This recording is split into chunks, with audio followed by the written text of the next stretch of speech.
আমাদের এখানে প্রধানমন্ত্রী হবেন, আমাদের এখানে স্টেটের চিফ মিনিস্টার হবেন একমাত্র ভারতীয় নাগরিকদের ভোটে, বিদেশিদের ভোটে নয়।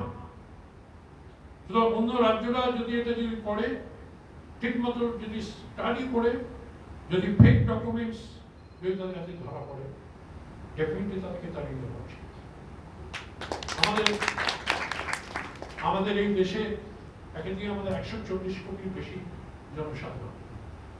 কার্তিক মহারাজ ভালো করে জানেন, বহরমপুরে, মালদাতে, উত্তর দিনাজপুরে, আমি যে একসময় পার্টি করেছি, অনেক ডিস্ট্রিক্ট কার্তিক মহারাজের মতো এত না ঘুরলো, অনেক ডিস্ট্রিক্ট ঘুরেছে।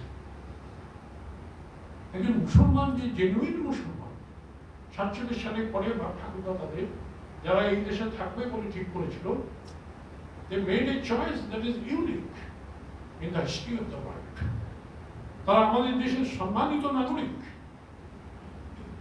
কিন্তু যারা বাইরে থেকে আসছে তাদেরকে আমরা সম্মানিত নাগরিকের মর্যাদা দিতে পারি। তারা এসে এখানকার যারা জেনুইন মুসলিম নাগরিক তাদের অন্ন ধ্বংস করছে, তাদের রুটি রোজগার বন্ধ কমে যাচ্ছে। তারা এসে কম পয়সা রিক্সা তারা টানছে, কম পয়সা তারা এগ্রিকালচার ল্যান্ডে তারা কাজ করছে। আর আমরা হিন্দু হয়ে আমরা যদি এই পয়সার লোভে আমরা আমাদের জমিতে একটু কম পয়সার যে কাজ করছে উত্তর বাংলা থেকে এসে তাদের জন্য নিযুক্ত করি, we are doing great disservice to the country, doing great disservice.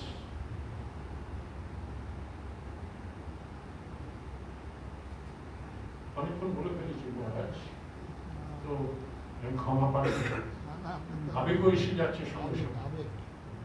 এত দূরে থাকি, সব সময় দূরবীন দিয়ে দেখি যে বাংলার লোকেরা কি করছে। এই কিন্তু শেষ চান্স হিন্দুদেরকে জেগে ওঠা। 2026 সাল লাস্ট চান্স।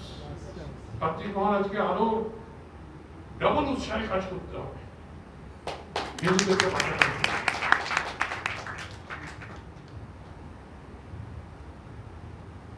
তো আমি আপনাদের কাছে আসবার সুযোগ পেয়ে সমস্ত মহারাজকে আমার সশ্রদ্ধ প্রণাম জানাই।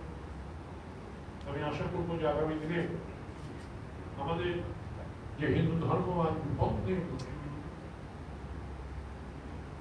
সেই হিন্দু ধর্মকে আবার স্বমহিমায় প্রতিষ্ঠা করার জন্য তাদের যে অগ্রণী ভূমিকা রয়েছে, যে ভূমিকা তারা স্বাধীনতার আগে প্রচেষ্টায় তারা ব্রতী হয়েছিলেন, সেই ভূমিকা তারা পালন করবে।